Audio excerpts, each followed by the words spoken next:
Pas tout à fait, en fait tu mets la pommade et là dès qu'il n'y a plus de poils tu peux mettre le vernis. Sauge bien. Je suis super heureux de vous retrouver pour ce 27e épisode de Fasciné, et comme à l'accoutumée, je vais tâcher de vous présenter un top 3 des crescendo, des supposés meilleurs films qui s'inviteront mercredi prochain dans vos salles. Donc le 22 juillet. Au programme d'aujourd'hui, une boîte à gants, les années 80 se rebellent et une lueur d'espoir. Canne à pêche, frigo et écolier. Bienvenue dans Fasciné.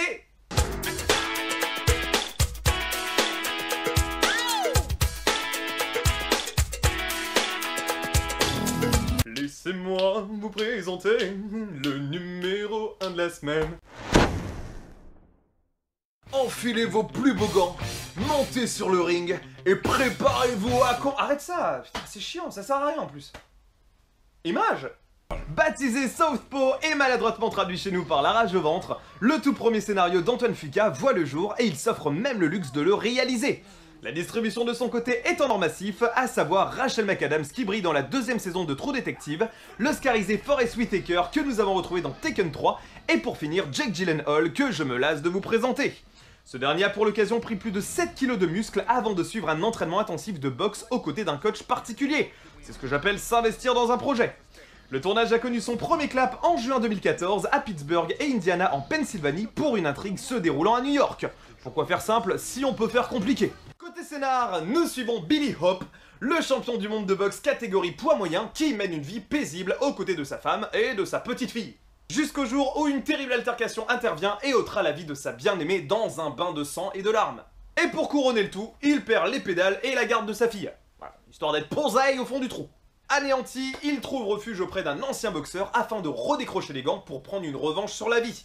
Il n'a plus droit à l'erreur et il est bien déterminé à récupérer la prunelle de ses yeux. Déjà considéré comme le nouveau Raging Bull, qui soit dit en passant n'est pas la comparaison la plus dégueulasse, Southpaw fait une entrée fracassante dans la catégorie boxe du cinéma hollywoodien. Dans le domaine, on citera Ali, $1 Million Baby et bien évidemment la saga des Rocky dont le prochain volet sortira dans quelques temps sous le titre Creed. Voilà, comme Apollo Creed. Y'a pas de vanne. Pour la petite info, sachez que ce film devait initialement être la suite non officielle de 8 Mile et devait donc avoir en tête d'affiche Eminem. Mais le scénario étant réécrit, il n'a dû se contenter que de la bande originale. C'est ballot.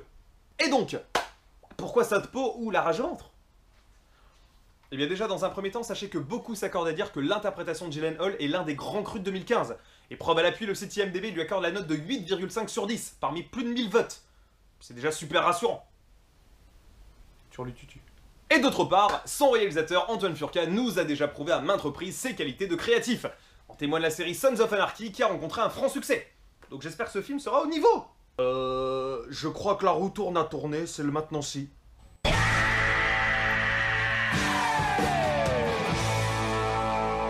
Saviez-vous que Jake Gyllenhaal était pressenti pour recevoir un prix d'interprétation à Cannes lors de cette dernière édition, mais le seul souci c'est que il était membre du jury. Ça aurait fait mauvais genre, non? Bah bref, vous ne saviez pas? Et bah maintenant si.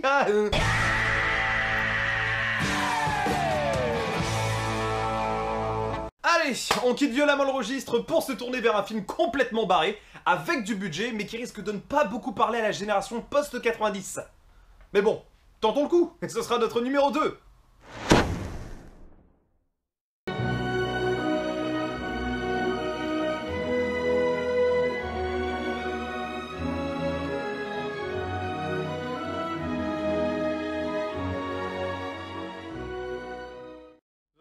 Mais qu'est-ce qui branle, nom de Dieu? Eh bien, sachez que toutes ces œuvres ont une légende en commun. Donc sortez les briquets, il fait trop dark dans notre tête. Réalisé par l'inimitable Chris Columbus, Pixels est le nouveau joyau totalement farfelu de Sony Pictures qui met en scène les mascottes vidéoludiques des années 80. Mais on va y revenir. Le casting se dote d'un Adam Sandler plus frais et dynamité que jamais, à qui se grefferont deux acteurs très connus des aficionados de Game of Thrones, à savoir Sean Bean et Peter Dinklage, qui n'est autre que Tyrion Lannister. Le personnage féminin devait initialement être interprété par l'irrésistible Jennifer Aniston, mais après son refus, c'est finalement Michelle Monaghan qui a repris le rôle, Monaghan que vous avez aperçu dans la première saison de True Detective. Mon Dieu, mais tout est lié.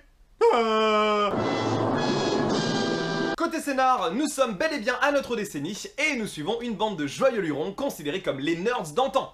Chacun d'entre eux ont jadis explosé le score des plus grandes consoles d'arcade des années 80, Mais une terrible découverte va bousculer l'ordre des choses. Une bande d'aliens découvre des vidéos de Pac-Man, Donkey Kong ou autres Space Invaders et ils vont prendre ça pour une déclaration de guerre. Les extraterrestres décident d'enfiler les costumes virtuels de ces videogames afin d'anéantir la race humaine. De ce fait, notre équipe de geeks va tenter de tout mettre en œuvre pour pouvoir sauver notre planète. Et cette fois-ci pour de vrai. Au vu du synopsis, il n'y a plus aucun doute possible. Pour réussir dans le cinéma, il faut soit coucher, soit mélanger cannabis et vodka au petit-déj. Parce que ça là, ce n'est pas l'œuvre d'un humain. Mais c'est l'œuvre d'un... démon. Pixels est une œuvre absolument loufoque qui est tirée d'un court-métrage réalisé par Patrick Jean il y a tout juste 5 ans et qui repose sur le même postulat de départ. Ça va de soi. Mais le but ultime des producteurs et de Columbus lui-même était de s'approcher un maximum de l'esprit de Ghostbusters. Voilà, avec un thème très orienté pop culture. Maintenant, il n'y a plus qu'à espérer que les qualités soient comparables. Et donc, pourquoi Pixels? Bon, déjà, je vais vous lâcher avec Chris Columbus, mais c'est juste qu'à un certain moment, t'as une dizaine de mecs qui pèsent dans le game, qui se sont retrouvés derrière un putain de grand bureau et ils se sont dit attends Michel, on va quand même pas investir 110 millions de dollars dans un film qui est comparable à un cauchemar de geek pendant un coma éthylique?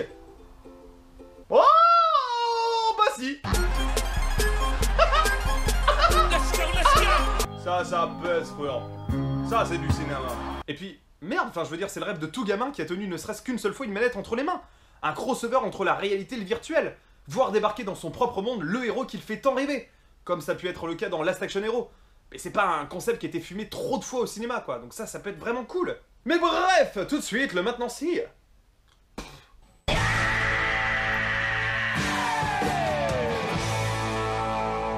Saviez-vous que techniquement, le titre du film est incorrect, puisqu'un pixel n'est valable qu'au médium en 2 dimensions. Voilà, mais un cube dans un univers en 3 dimensions, ça a un nom, et on appelle ça un voxel. Voilà, donc le titre du film aurait dû s'appeler Voxel, sauf que ça fait moins référence culture geek. Vous le saviez pas, hein? Eh bien maintenant si.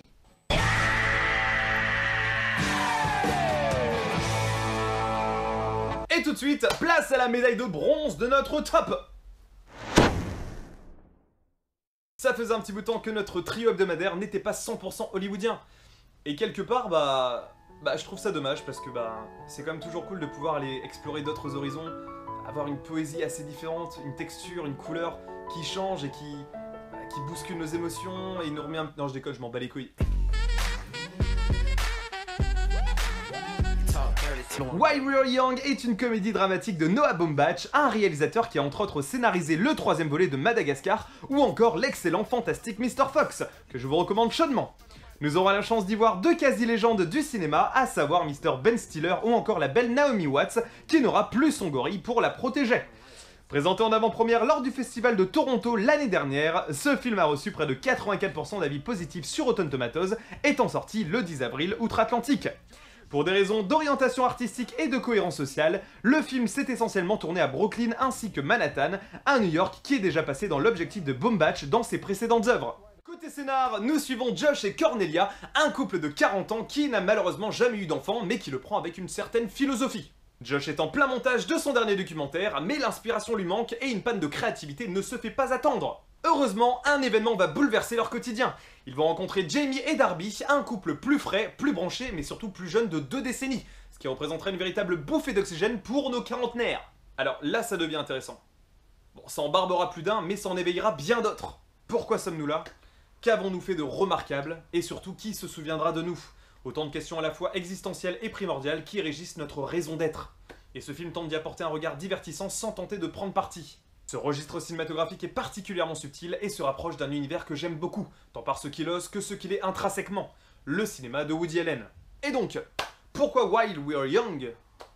Eh bien, même si tout a été dit, je pense clairement que c'est le genre de film capable de remplacer n'importe quelle boîte de Xanax, de Lexomil ou autre drogue douce. Et je pense qu'au contraire, il est capable de vous faire réfléchir sur vos propres envies, votre passé ou même votre avenir. Voilà, connais-toi toi-même. Comme le disait Platon, le cinéma n'est pas qu'une arme de distraction. Certains films rendent hommage, certains prônent la paix, la rédemption, d'autres instruisent, émeuvent, et ceux-là font partie de ceux qui nous font réfléchir. Alors foncez! Et pour clôturer ce dernier épisode, le dernier maintenant si!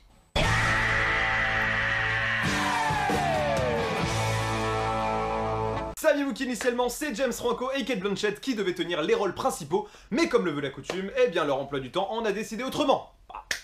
Vous le saviez pas? Eh bien maintenant si!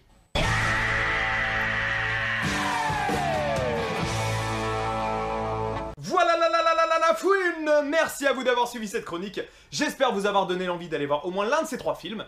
Sinon, bah...